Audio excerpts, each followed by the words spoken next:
Eu sou a Ana. E eu sou o André. Somos os pais da Amélia e estamos, literalmente, à experiência.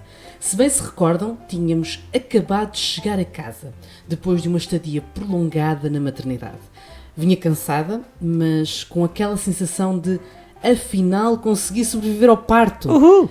E aqui uma nota a todas as grávidas que nos estão a ouvir. Pensem sempre que, no fim, só a vossa história é que contará. Ouvir e aprender é bom, ajuda sempre. Depois temos de viver a nossa. Foi o que tentei fazer e esta partilha só pretende uma coisa: suavizar o medo. Não pretende ensinar, não pretende dar lições de moral, não pretende dizer como é e como se deve fazer. Nada disso. Simplesmente uma partilha. Mas, voltando à chegada a casa, enquanto os avós e os tios ainda estiveram presentes, a ideia da solidão parecia distante. Mas estava na hora de abraçar a noite. Ficaríamos nós, as gatas e a Amélia. Abraçar é um conceito fofinho. Eu falaria mais em sobreviver à primeira noite. Só acrescentar que as nossas gatas, a Luzia e a Soja, continuavam a agir como se tivéssemos voltado de férias e trazido uma recordação demasiado grande para a nossa vitrine das viagens. Mal elas imaginavam o voo atribulado que também as aguardava. Coitadinhas. Sim, e eu já andava com as toalhas quentes e frias à volta do peito para ver se aquilo não rebentava. Sexy. Última sessão de mama, uns mililitros de leite adaptado, consumidos, biberons esterilizados. Ui, quando acabavam os biberons esterilizados. Fralda trocada, estávamos prontos. Prontos? Que piada, Ana. Calma, estávamos prontos para tentarmos passar pelas brasas naquele primeiro bloco de 3 horas. Nós sem dúvida que estávamos, ela é que não. O Next to Me, que em tempos parecia tão pequenino, de repente soava a cama king size. E a loucura que foi fazer aquela cama à espanhola, com os lençóis todos presos para ver se ela não se perdia no meio deles. Pois, nesse tempo ainda andávamos nós com o termómetro de divisão em divisão a monitorizar a temperatura ambiente. Aquilo que tinha de andar entre os 18 e os 21 graus, não era? Exatamente. E era sempre com essa temperatura controlada entre os 18 e os 21 que nós tentávamos convencer a miúda a gostar de estar no berço. Aliás, nós praticamente dormíamos dentro do Next to Me, segurança máxima. Só de me lembrar, admito, dói-me as costas. Minha nossa, pior só quando adormecíamos com ela em cima de nós. Era cada susto. Mesmo, sério. E pior ainda, enquanto não chegava... Jorge Jesus, pior? Pior ainda, enquanto não chegava a hora de voltar a dar mama, sonhava que tinha de dar mama. Eu cheguei a andar à procura dela na cama porque estava a sonhar que a tinha comigo. Eu estava toda queimada. E a cada 3 horas lá estava o nosso despertador a ditar o fim do descanso. Mesmo que, embora com reduzida probabilidade, ela estivesse a dormir bem, claro. Tinha de ser, a miúda tinha de ganhar peso, lembras-te? Ganhava ela e nós. Eu lá começava a tratar do repasto. E tu ias buscar o biberon para ela e o leitinho com chocolate e os biscoitos para nós. A fome continuava com muita força. Assim foi ao longo de muitas e muitas noites. A primeira semana pareceu equivaler a anos, muitos anos. Como acontece com as nossas gatas que já têm hora... Mas nós em todos os programas temos de falar em conversão de diferentes unidades de tempo. É de semanas para meses, meses para anos, agora anos para décadas. Sim, coitadinhas, pronto, mas tens razão, pronto. Perdão, quem me conhece sabe como eu amo pedir desculpa por existir. Verdade. E foi numa dessas pausas, não sei se te lembras, numa dessas noites em que ela adormecia 30 mil vezes na mama e nós tínhamos de andar a fazer cócegas e a apertar os dedinhos para ela não se esquecer de comer, que a Amélia resolve promover mais um daqueles momentos em que não havia apontamentos do curso que nos valessem. Siga lá a mudar mais uma fralda, com pouca luz, para tentarmos garantir que a miúda não despertava demasiado, e começamos a ver uma mancha. Não era cocó, não, e não era aquela coisa laranja que dizem que é normal. Não. Era sangue. Pânico. Muito pânico. Relembro a todos que eram umas 4 da manhã e era no máximo que a terceira noite que estávamos sozinhos. Meus amigos, a sorte foi ter uma cunhada enfermeira de serviço àquela hora e a muitos quilómetros dali, no norte do nosso país, com uma fotografia enviada por WhatsApp. Agora que penso bem, a quantidade de porcaria de fotografias que eu tinha no WhatsApp na altura. Não interessa. a minha cunhada lá conseguiu decifrar o que é que se passava e acalmar estes 2 corações desesperados que só tinham consulta no dia seguinte, na manhã seguinte. O que é que foi, Ana? O que é que foi? Conta tudo. É verdade. E era tão simplesmente, amigos, uma descarga hormonal. Era o período. Minha nossa. E estava então explicado o mau feitio. A miúda já sofria de tensão pré, pós, durante menstrual. Pronto, mau feitio. Sim, às más noites assumimos as cestas em cima dos pais, as refeições em que até mastigar parecia poder acordá-la, nunca o nosso chão nos pareceu ranger tanto, Verdade. Nunca as teclas do computador pareceram tanto martelos pneumáticos. E não podíamos parar de usar o computador porque havia prazos a cumprir na papelada a tratar. E se há coisa que tira sono à Ana, até mesmo na primeira semana de mãe, é falhar prazos. Lá fazíamos manobras semelhantes àqueles que desativam bombas para deitarmos no berço, sabem? E lá tínhamos o Spotify, sempre a dar tudo nos sons do útero. Foi o álbum mais ouvido desse ano, segundo as estatísticas do Spotify. Que miséria. O Dino de Santiago também lá aparecia de vez em quando, acalmando a fera à saída do banho. E ela ainda hoje reclama quando sai do banho. E, quando tudo falhava, lá nos valia o carro. Sim, o nosso carro, aquele de 4 rodas e com motor. E sim, mesmo em tempos de confinamento, tínhamos de dar voltas de carro. Por ela e por nós. Antes de arrancarmos, pensávamos sempre qual seria a justificação ou desculpa caso fôssemos abordados pelas forças de autoridade. Que não era mentira, era mesmo para ela dormir. E nós tentávamos mesmo não sair do conselho. Enfim, às vezes tinha que ser, para dar um bocadinho mais. E se não acreditassem, olha, estávamos dispostos a entregá-la por umas horas. Era isso mesmo. Outra coisa que resultava imenso era adormecê-la a fazer agachamentos. Acho que se fez tanto disto na gravidez, agachamentos, não é? Julgando que ela ia sair melhor, como vem correr lindamente, que ela acabou por sentir aquilo como um embalo. Atenção, dava dores no dia seguinte. Engraçado como o conceito de dia seguinte mudou tanto depois de sermos pais e de fazermos diretas contrariados. Não havia dia seguinte, era um dia inteiro seguido, durava dias. Anos. E diretas também a cantar grandes sons que ainda hoje resultam. Verdade. O nosso maior sucesso foi aquele single que é A Amélia é uma gata linda. É só variarem os adjetivos e a canção dura o tempo que for preciso. E houve alturas em que durou muito tempo. Muito mesmo. Não havia adjetivo já para... Queres cantar um bocadinho? A Amélia é uma gata linda. E é isto. É só variar. É só isto. É seguir.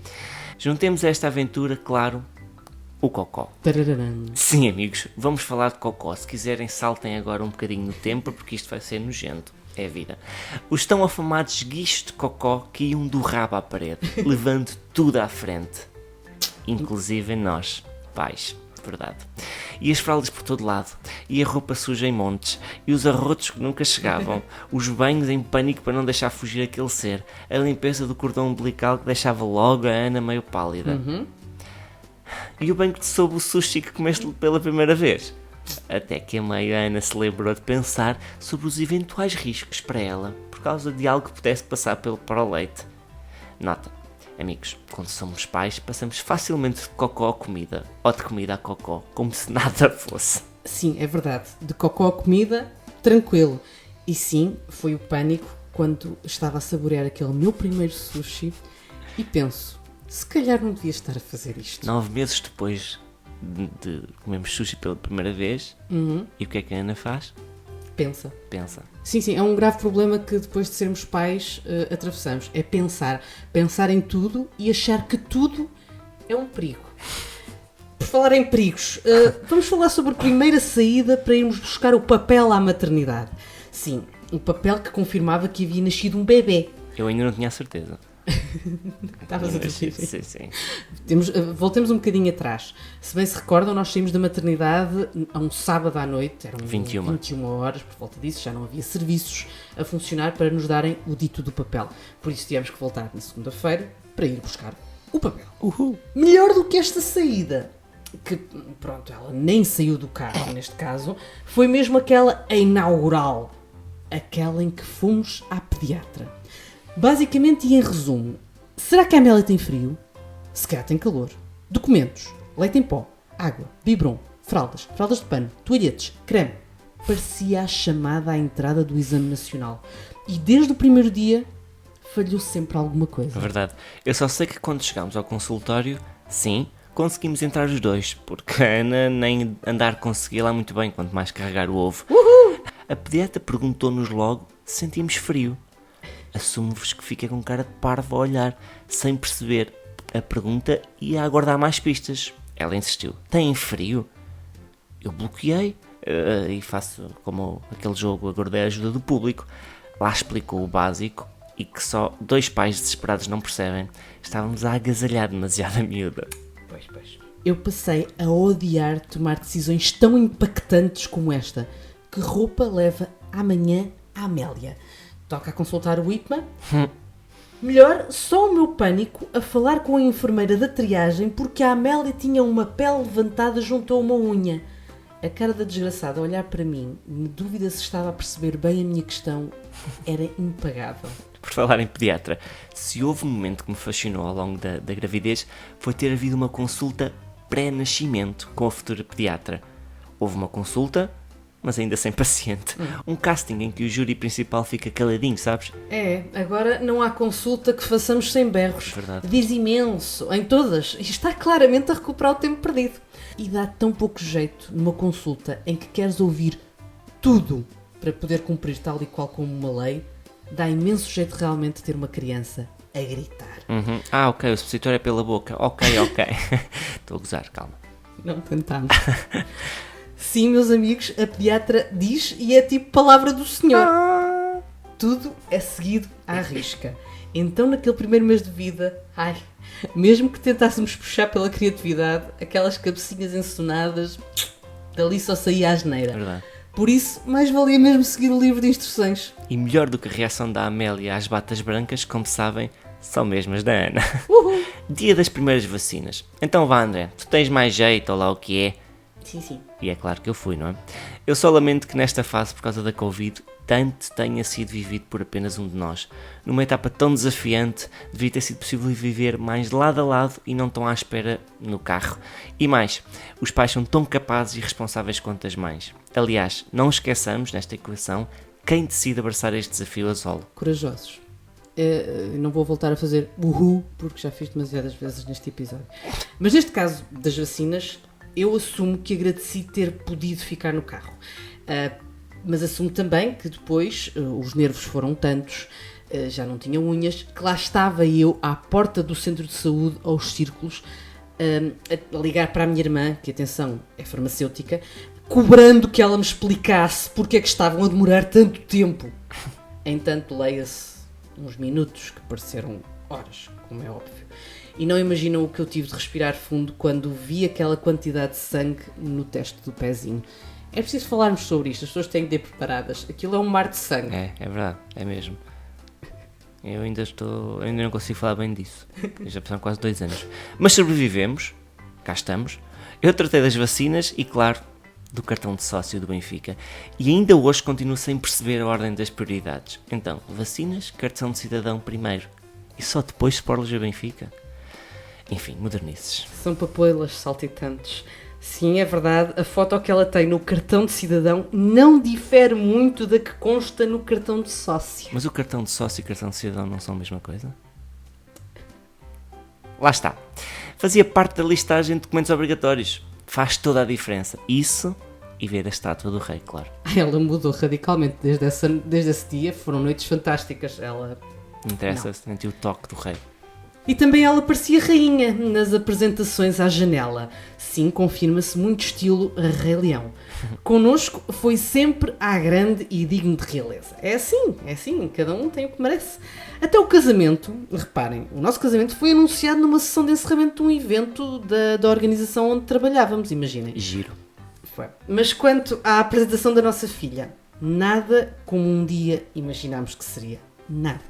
Sem abraços. Só com um tímido festejo à distância, máscaras postas e sempre na dúvida quanto ao eventual incumprimento de alguma regra. O mais giro foi ver como as crianças conseguem pôr sempre o que sentem à frente daquilo que lhes dizem que são as regras. O nosso sobrinho do coração, claramente o culpado de nos termos metido nisto de ter filhos, nessa visita, ao ver-nos na janela, ainda por cima com o mais novo membro da família, tentou trepar a parede. Sim, tentou. E conseguiu. É verdade. Havia tantas saudades de abraços. Enfim, que tempos estranhos. Que se lixe, pensei eu. Saí e digo-vos, foi o melhor abraço que recebi nesse ano. Tem sempre de haver um momento em que tu quase choras, não é? É, sim, gosto disto. Mas foi realmente o abraço mais bonito, sem dúvida. Dos momentos felizes que conseguimos viver naquele caos de incerteza e de medo. Sabia tão bem ver os nossos, senti-los perto, apesar dos metros de distância. E sim, também foi neste formato que a Amélia conheceu a filha dos nossos amigos, cuja gravidez, se bem se recordam, foi descoberta quase em simultâneo. Aquele jantar antes do concerto, lembram-se? Fomos parceiras à distância, chorámos e rimos ao telefone. E ali estavam as nossas bebés pandemia. Enfim, eu já estou para aqui quase a chorar. Portanto, mas por falar em coisas que nós não imaginávamos. Eu não imaginava, por exemplo, dar por mim a pensar que a minha bagageira era minúscula. Mas foi o que aconteceu no primeiro fim de semana fora de casa. 2 noites fora pareciam ser, afinal, um acampamento de longa duração. Carrinho, banheira, espreguiçadeira, fraldas, blá blá blá. Reparem como todos os anseios e medos do André se prendem muito com o carro. O estacionamento, a bagageira. Mas sim, por pouco não ficávamos nós fora do carro. E eu só me lembro da pouca paciência que eu tinha para tudo. Raios partam as hormonas. Eu quase insultei, ou se calhar insultei mesmo, um grupo de pessoas que não se desviaram num passeio para passarmos com o carrinho. E com a minha irmã, cheguei a expulsar pessoas de elevadores. Chegaram mesmo, não imagino a minha cara de vergonha quando elas as duas expulsaram um casal do elevador. O casal conseguia ir nas escadas rolantes, nós não. Minha Nossa Senhora. E ainda respondia, literalmente e sem rodeios, não! A quem se arriscava a perguntar, nesta altura do campeonato, se podiam pegar ao colo no bebê. Vamos voltar a salientar. Estávamos em época Covid. É nada, desculpar-se. Toda a razão. Sim, aproveito para pedir desculpa por algum eventual exagero. Algo se apoderou de mim depois da maternidade. A culpa é da Amélia. É verdade. Por falar em emoções, também a alegria passou a ser motivada por coisas tão simples como a Amélia superou o peso com que nasceu. Portanto, podem deixar de acordar de 3 em 3 horas. Só mais uma vez. Uhul! Pena foi ela não ter alinhado e ter mantido o gosto por uma bucha de x em x tempo ao longo de cada noite. Era um aconchego para o estômago. Aconchego que precisava eu quando percebi que o primeiro mês de licença ia acabar e que ia passar a ficar sozinha com ela em casa. Ao longo de mais 3 meses e qualquer coisa. Relembro, eu nunca tinha cuidado de um bebê. Eu bem tentava convencer-me a mim própria de que a intuição era uma cena ótima. Pena era ter vindo com defeito para mim. Juntando a isto, ora pois claro, toda aquela sensação de não me reconhecer ao espelho. Esta parte então deu muito trabalho, físico e de cabecinha. E demorou até ganhar a força e acima de tudo a vontade para fazer alguma coisa por mim. E aqui, lá está, é muito engraçado dizermos aquela frase feita, temos de cuidar de nós para conseguirmos cuidar dos outros, mas efetivamente custa muito a praticá-la, mas realmente comprova-se que é importante. Estavas linda. És linda. Lá estava, sem dúvida. Lá andava eu, de fato de treino, de veludo, atenção, estava na moda, era super sexy. E estes meses com ela foram realmente muito duros. Para além da solidão e do quão difícil já é tratar de um bebê, eu queria muito tentar manter a casa habitável naqueles poucos minutinhos que ela aceitava ficar no berço. Imaginem, depois, no meio deste caos, que esta bebé descobriu que afinal não gostava de mama. Sim, ela gostava do leite da mama, mas vindo do biberon.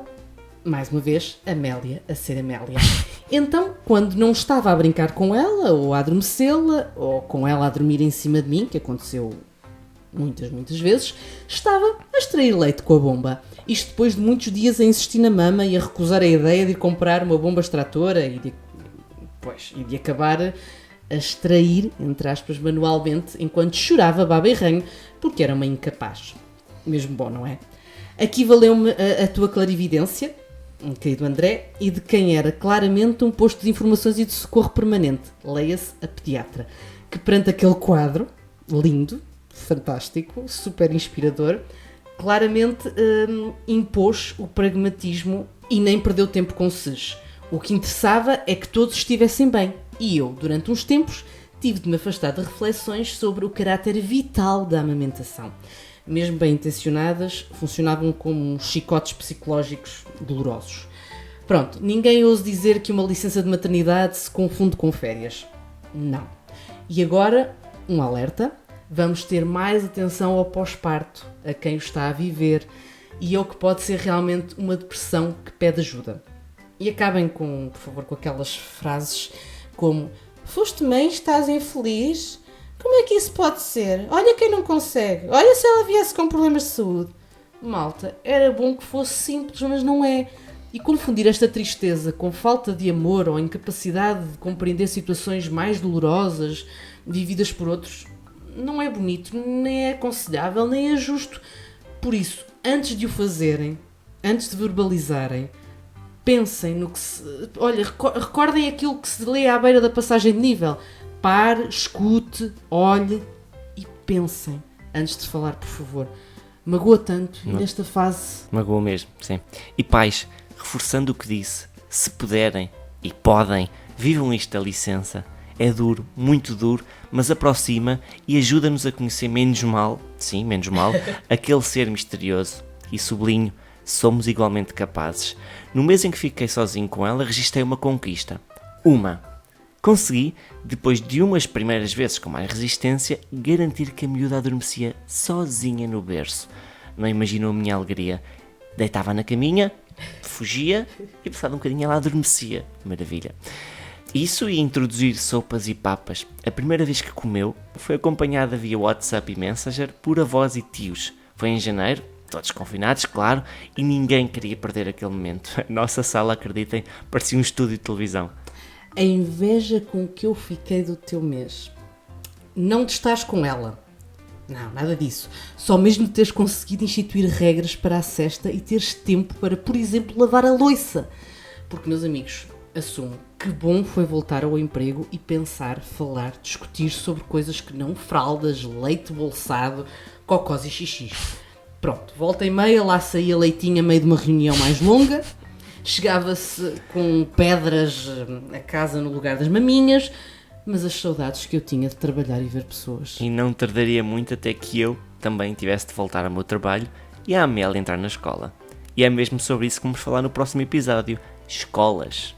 De escola teríamos precisado de nós para lidar com algumas das cenas mais insólitas que vivemos naquelas visitas a estabelecimentos de ensino. Minha Nossa Senhora. Mas vá, isso fica para uma próxima. Sim. Até lá, ouçam, façam gostos, partilhem, comentem e falem connosco. E visitem-nos em paisasexperiência.com. Ajudem-nos a crescer e a dar os primeiros passos, porque, já sabem, somos pais à experiência.